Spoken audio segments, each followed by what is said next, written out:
கர்நாடக அரசை கண்டித்து விவசாயிகள் தற்போது போராட்டம் நடத்தி வருகிறார்கள். இது குறித்தான நேரடி தகவல்களை களத்திலிருந்து தருகிறார் எமது தஞ்சை செய்தியாளர் ராஜா. ராஜா, சொல்லுங்க, எத்தனை விவசாயிகள் போராட்டம் நடத்துறாங்க, எந்த இடத்துல இந்த போராட்டம் நடந்துட்டு வருது, விரிவா சொல்லுங்க.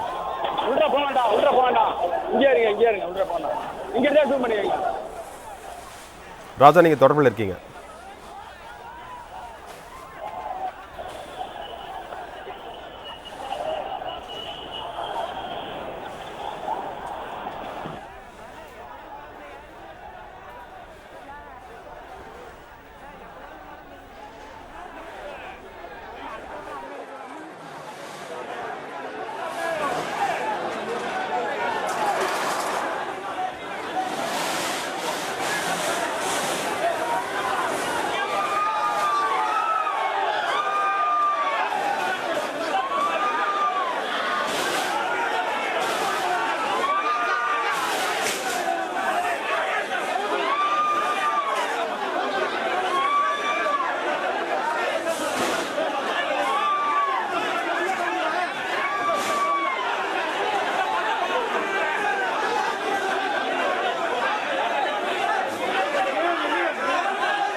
ராஜா, இந்த போராட்டத்தில் எந்தெந்த கட்சிகளும் விவசாயிகள் சேர்ந்து போராட்டம் நடத்துறாங்க, எந்த இடத்துல இந்த போராட்டம் நடந்துட்டு இருக்கு, விரிவா சொல்லுங்க.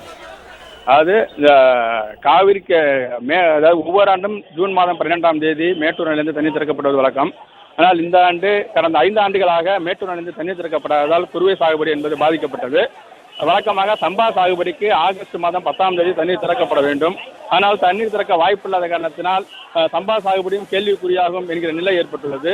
இதனால் சம்பா சாகுபடிக்கு தமிழகத்திற்கு உரிய காவிரி நீரை கர்நாடக அரசிடம் இருந்து கேட்டு பெற வேண்டும் என வலியுறுத்தி விவசாய சங்கங்கள் இந்த போராட்டத்திற்கு அழைப்பு விடுத்திருந்தன. ரயில் மறியல் போராட்டத்திற்கு இன்று தஞ்சை ரயில் நிலையம் முன்பு இந்த போராட்டம் நடந்து கொண்டிருக்கிறது. இந்த போராட்டத்திற்கு திமுக, காங்கிரஸ், திராவிடர் கழகம் உள்ளிட்ட பல்வேறு அமைப்புகள் ஆதரவு தெரிவித்து போராட்டத்தில் கலந்து கொண்டிருக்கின்றன. அதாவது பேரணியாக வந்த விவசாயிகளை காவல்துறையினர் தடுப்பு வேலி அமைத்து தடுத்தனர். ஆனால் காவல்துறையினருக்கும் அந்த போராட்டக்காரர்களுக்கும் இடையே பயங்கர தள்ளுமுள்ளி ஏற்பட்டது. இதனை அடுத்து அந்த தடுப்புகளையும் உடைத்தெறிந்து போராட்டக்காரர்கள் அந்த ரயில் நிலையத்திற்குள் புகுந்துள்ளனர். இப்பொழுது அங்கே காவல்துறையினருக்கும் அந்த ஆர்ப்பாட்டக்காரர்களுக்கும் இடையே மோதல் உருவாகி கொண்டிருக்கிறது. இதனால் இந்த ரயில் நிலையம் முன்பு ஒரு பரபரப்பான சூழ்நிலை ஏற்பட்டுள்ளது. ராஜா, விவசாயிகள் பார்த்தீங்கன்னா தமிழக அரசியல் கட்சிகள் நிறைய பேருக்கு அழைப்பு விடுத்தாங்க இந்த போராட்டத்தில் கலந்து கொள்ளுமாறு. இந்த போராட்டத்தில் எந்தெந்த அரசியல் கட்சிகள் கலந்துட்டு இருக்காங்க? இந்த போராட்டத்தில் பார்த்தீங்கன்னாக்கா இந்த விவசாயிகள் அழைப்பு விடுத்த போராட்டத்திற்கு திமுக, காங்கிரஸ், தமிழ் மாநில காங்கிரஸ், திராவிடர் கழகம், தமிழ்நாடு வணிக சங்கங்களின் பேரமைப்பு உள்ளிட்ட பல்வேறு அமைப்புகள் மொத்தம் 22 கட்சிகள், அதாவது அதிமுக தவிர 22 கட்சிகள் இந்த போராட்டத்தில் பங்கெடுத்துள்ளனர்.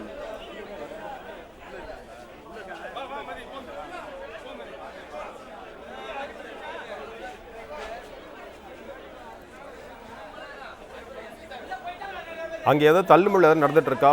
பாதுகாப்பு ஏற்பாடுகளுக்காக போலீஸ் ஏதாவது நடவடிக்கை எடுத்திருக்காங்களா ராஜா? இந்த இந்த விவசாயிகள் வந்து பேரணியாக வந்தனர் ரயில் நிலையத்திற்கு நுழைய, அதாவது இந்த சோழன் எக்ஸ்பிரஸ் விரைவு ரயிலை வந்து மறிப்பதற்காக பேரணியாக வந்தனர். அவர்களை காவல்துறையினர் ரயில் நிலையம் நுழைவு வாயில் முன்பு தடுப்பு வேலிகள் அமைத்து தடுத்தனர். ஆனால் போராட்டக்காரர்கள் இது விவசாய பிரச்சனை என்பதால், வாழ்வாதார பிரச்சனை என்பதால் விவசாயிகள் மிகப்பெரிய கொந்தளிப்புடன் காணப்பட்ட பேரணியில் வந்தனர். அவர்கள் காவல்துறையினர் தடுப்புகளை உடைத்தெறிய முயற்சித்தனர். அப்பொழுது காவல்துறையினருக்கும் ஆர்ப்பாட்டக்காரர்களுக்கும் இடையே பயங்கர மோதல் உருவானது. காவல்துறையினர் அமைத்த தடுப்புகளையும் உடைத்தெறிந்து அந்த ஆர்ப்பாட்டக்காரர்கள் ரயில் நிலையத்திற்குள் நுழைந்தனர். அவர்களை காவல்துறையினர் தரதரவனை இழுத்து ரயில் நிலையத்திற்குள் நுழைய விடாமல் வெளியேற்றியுள்ளனர். ராஜா, இந்த ரயில் மறியல் போராட்டம் தவிர்த்து விவசாயிகள் வந்து அடுத்த கட்டமாக என்ன மாதிரி போராட்டம் நடத்த ஏதாவது உத்தேசித்திருக்காங்களா? அதை பற்றி கொஞ்சம் விரிவாக சொல்லுங்கள். அதாவது இந்த ரயில் மறியல் போராட்டம் அப்படிங்கிறது இப்போ தமிழகம் முழுவதும் நடத்திட்டு இருக்காங்க, தஞ்சாவூர் நடத்திட்டு இருக்காங்க. இதுக்கு அடுத்த கட்டமாக இவங்களுடைய ஒரே கோரிக்கை என்ன வைக்கிறாங்க அப்படின்னாக்கா, தமிழக அரசு, அதாவது கர்நாடக அரசு காவிரி நீர் கேட்டு தமிழக விவசாயிகள் போய் கோரிக்கை வைக்கும்போது அந்த முதல்வர் அனைத்து கட்சி கூட்டம் கூட்டி தமிழகத்திற்கு ஒரு சொட்டு கூட தண்ணீர் தரமாட்டேன் என்று பிடிவாதம் பிடித்துள்ளார். அதே நிலையை தமிழக அரசு மேற்கொள்ள வேண்டும். அனைத்து கட்சி கூட்டம் கூட்ட வேண்டும். அனைத்து விவசாய சங்க பிரதிநிதிகளையும் அழைத்து சென்று பிரதமரை வலியுறுத்த வேண்டும். இல்லை என்றால் மிகப்பெரிய ஒரு போராட்டம் நடத்த திட்டமிட்டுள்ளனர். ராஜா, தஞ்சாவூரில் வந்து இப்போ இங்கே மட்டும் தான் போராட்டம் நடந்துட்டு இருக்கா, இல்லை கும்பகோணம், அந்த திருவிடை மருதூர் அந்த மாதிரி ஏரியாவில் போராட்டம் நடந்துட்டு இருக்கா? ஆமாம், தஞ்சை மாவட்டம் முழுவதுமே இந்த போராட்டம் நடந்துட்டு இருக்கு. அதாவது கும்பகோணம், திருவிடை மருதூர், ஒரத்தநாடு, பட்டுக்கோட்டை, பாப்பாநாடு உள்ளிட்ட பல்வேறு பகுதிகளில் இந்த போராட்டம் நடந்துட்டு இருக்கு. இதில் அங்கங்கே நடந்த போராட்டங்கள்ல விவசாயிகள் வந்து கைது செய்யப்பட்டுள்ளனர்.